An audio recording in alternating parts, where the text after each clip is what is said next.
इसको note down करें। अब नेक्स्ट पॉइंट, आर्मेचर टॉर्क। भाई आर्मेचर टॉर्क रियलिटी में होती क्या है, मैं आपको बता दूं। मान लीजिए इस मार्कर को मैं यहां से उठा के यहां रख रहा हूं, तो मेरे हाथ के द्वारा इस पर फोर्स लग रहा है। आप सभी को पता है फोर्स क्या होता है।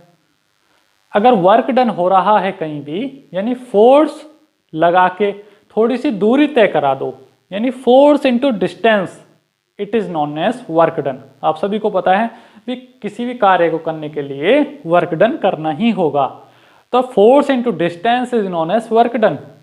टेढ़ा तिरछा कार्य कर लो, वर्क डन कहलाएगा। अगर उसी कार्य को गोल गोल करने लग जाओ, यानी टर्निंग मूवमेंट में ऐसे ऐसे गोल गोल 360 डिग्री एंगल में, तो वही कार्य टॉर्क बन जाता है।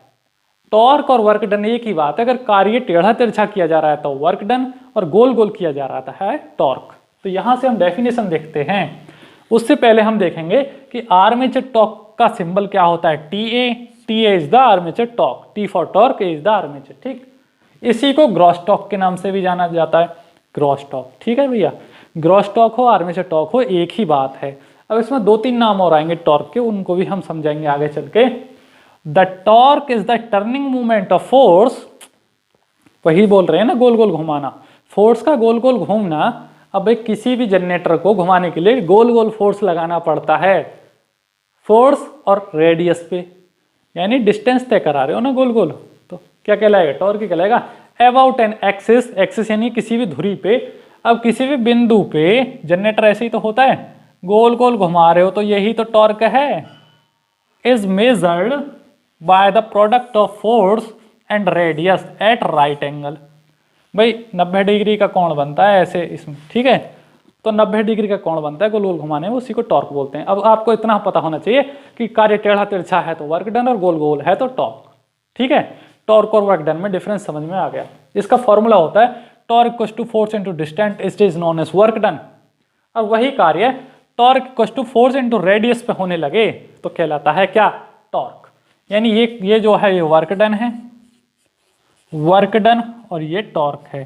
सिर्फ इतना डिफरेंस है, जहां रेडियस की बात होगी, गोल गोल की बात होगी, वहां टॉर्क, और जहां टेढ़े तिरछे डिस्टेंस की बात होगी वहां वर्क डन। ठीक, तो कभी भी आर्मेचर की टॉर्क की फॉर्मूला पूछा जाए और बात की जाए तो ये वाली डेफिनेशन आपको पता होना चाहिए। Turning movement at an axis, axis यानी धुरी पे किसी निश्चित बिंदु पे। ऐसा नहीं है कि 1 किलोमीटर दूर भगा ले गए वो टॉर्क है, वो वर्क डन कहलाता है। ठीक है, अब मैं ऐसे चल रहा हूं तो वर्क डन, और मैं गोल गोल घूमने लगूं तो टॉर्क। ठीक, कभी भी आपसे कोई भी आर्मेचर टॉर्क का फॉर्मूला पूछे तो आप क्या बताएंगे, TA equals to, TA is the armature torque, 0.159 Z phi IA P upon A, Z phi IA P upon A, साथ में ये वाला एंगल यानी 0.159, यानी ये टॉर्क आपको याद रखनी है। दोबारा से सुनिए, 0.159 Z phi IA P upon A। ठीक है, याद हो गया। Newton metre, newton metre, newton metre क्यों सर, क्योंकि भैया टॉर्क का जो ऐसा यूनिट है वो न्यूटन मीटर है, फोर्स का न्यूटन और डिस्टेंस का मीटर, यानी कि 0.159 Z phi IA P upon A newton metre. या ये भी टॉर्क का ही फॉर्मूला है, दोनों फॉर्मूले में से कोई भी आप यूज कर सकते हो, एग्जाम में भी आ सकता है, न्यूमेरिकली भी यूज कर सकते हो। ये आपको याद होना चाहिए, आपको सिर्फ इतना पता होना चाहिए कि ये वाला फॉर्मूला होता है टॉर्क का, और टॉर्क का मीनिंग क्या होता है आर्मेचर टॉर्क डीसी मोटर के अंदर, सिर्फ इतना आपको लर्न करना। उसके ऐसा यूनिट न्यूटन मीटर होते हैं। ठीक, 9.55 EBIA अपॉन N,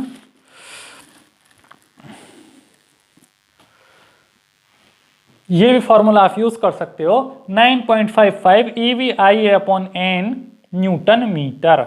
यानी इसमें से कोई सा भी फॉर्मूला आप यूज करिए, दोनों ही आर्मेचर टॉर्क के हैं। अब आप बोलेंगे कि सर इन दोनों में डिफरेंस क्यों, क्योंकि 60 यानी कि कुछ एंगल्स को पुट करके फॉर्मूले अलग अलग बनाए जा सकते हैं। ठीक है, उस एंगल को यानी 60 डिग्री को पुट कर दिया है, इसलिए फॉर्मूले में चेंज आया। आपको उतना ज़्यादा अंदर जाने की जरूरत नहीं है, आपको सिर्फ फॉर्मूले लर्न होने चाहिए, दोनों का मतलब एक ही है। ठीक है, तो आपका यहाँ से आर्मेचर टॉर्क वाला पोर्शन भी क्लियर होता है। लेकिन यहाँ से मेन पॉइंट आर्मेचर टॉर्क नहीं है, मेन पॉइंट है लोड पड़ने के साथ साथ मोटर पे क्या इफेक्ट आता है, वो हम आपको अब बताएंगे अकॉर्डिंग टू फॉर्मूला। ठीक है, अकॉर्डिंग टू फॉर्मूला। तो यहाँ इसको नोट डाउन करें और फिर आगे बढ़ते हैं आर्मेचर टॉर्क के अंदर ही, क्योंकि ये जो पोर्शन है, ये जो टॉपिक है, सबसे ज़्यादा इंपॉर्टेंट टॉपिक है किसी भी मोटर या जनरेटर के अंदर। ठीक है, सभी को पता है क्योंकि हम पहले लिखवा चुके हैं। आर्मेचर टॉर्क का जो फॉर्मूला होता है वो होता है 0.159 5IA P/A न्यूटन मीटर, यानी न्यूटन मीटर तो इसकी SI यूनिट है, इसको अलग लिख सकते हैं। ठीक है भैया, ये क्या है इसकी SI यूनिट। ठीक है जी, SI unit is the newton metre. ये फॉर्मूला आपको पता ही होगा। लेकिन इस फॉर्मूले में भी कुछ पार्ट जो होते हैं वो मैकेनिकल पार्ट होते हैं, कुछ वेरिएबल पार्ट होते हैं। यानी मोटर और जनरेटर के सभी फॉर्मूलों में कुछ पार्ट कांस्टेंट रहते हैं। मैकेनिकल बोले तो क्या भैया, अगर Z is the number of conductor की बात की जाए, वाइंडिंग की जाए, तो वो तो मैकेनिकल पार्ट है, वो हाथ से करनी पड़ती है, वो तो कांस्टेंट ही रहेगा ना, एक बार हो गया तो हो गया। लेकिन इलेक्ट्रिकल पार्ट ऐसे नहीं होते। इलेक्ट्रिकल वाले जो पोर्शन होते हैं वो घटते बढ़ते रहते हैं। इलेक्ट्रिकल जो होगा वो इमेजिनरी होता है, जबकि मैकेनिकल जो पार्ट होते हैं वो दिखते हैं आँखों से, अपनी आँखों से देख सकते हो उसको। वैसे ही अगर A is the number of parallel path हो चाहे पोल हो, इन पार्ट्स को आप देख सकते हो। तो these are all fixed part because mechanical part of DC machine. ठीक है, तो इस फॉर्मूले में भी मैकेनिकल पार्ट हैं। अगर जेड है और क्या है आपका पी है और ए है, ये है मैकेनिकल पार्ट। ठीक है, लेकिन इनकी वैल्यू पुट की जाती हैं तभी आंसर आता है निकल के। ठीक, लेकिन इसमें भी तीन पार्ट ऐसे हैं, अगर फ्लक्स की बात की जाए, आर्मेचर करंट की बात की जाए और आर्मेचर टॉर्क की बात की जाए इस फॉर्मूले में, तो वो वेरिएबल पार्ट होते हैं। इलेक्ट्रिकल पॉइंट जहां भी मिलेंगे वो सारे वेरिएबल ही होंगे, क्योंकि वो फिक्स नहीं होते हैं। तो इलेक्ट्रिसिटी कभी घटती है बढ़ती है, लोड के साथ साथ, लॉसेस के साथ साथ घटना बढ़ना होता रहता है, उसमें रिएक्शंस होते रहते हैं। ठीक है, तो इसीलिए मैंने आपको समझा दिया है, यहाँ से अच्छे से आपको लर्न होना चाहिए। अब ऐसा तो है नहीं भाई पढ़ते हैं, जैसे हमने बेसिकली अगर वोल्टेज का ही फॉर्मूला लें हम, V=IR होता है बेसिकली फॉर्मूला, तो हम ये कहते थे अगर किसी सर्किट में वोल्टेज बढ़ता है तो करंट भी बढ़ेगा।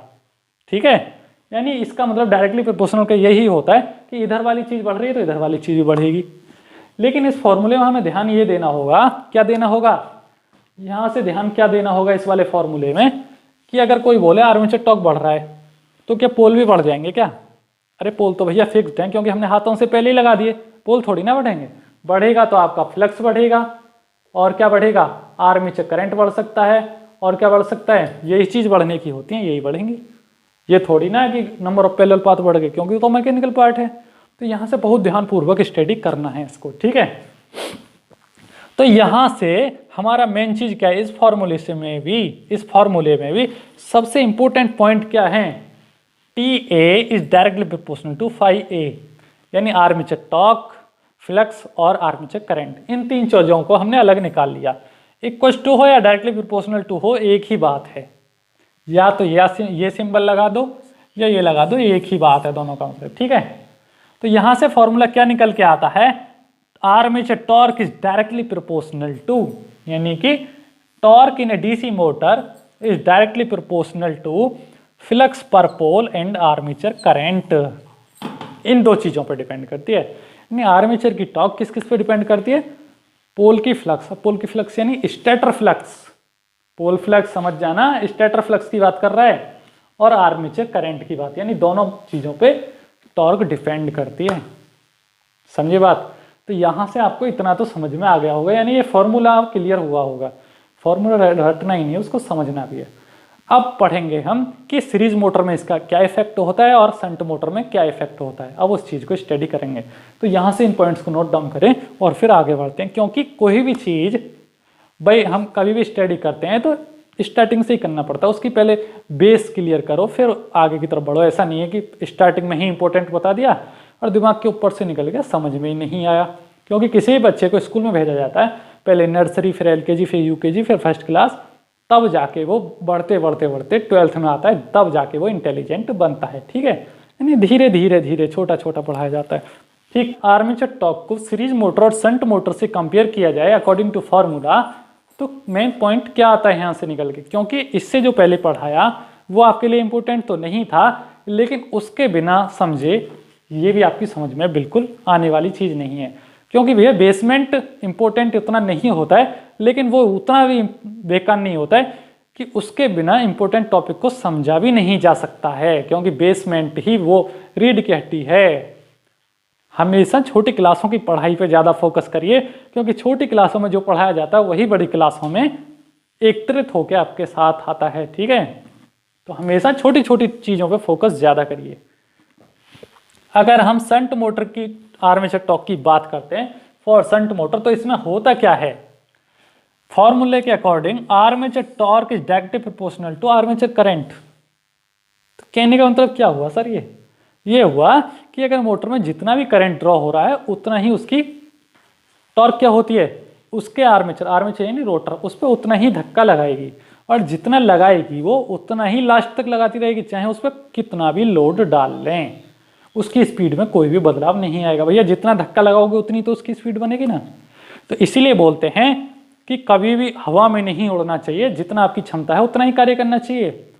तो ये जितना धक्का लगाती है लोड पड़ने के साथ भी उतना ही कार्य कर सकती है, लेकिन क्या है ये कम धक्का लगाती है।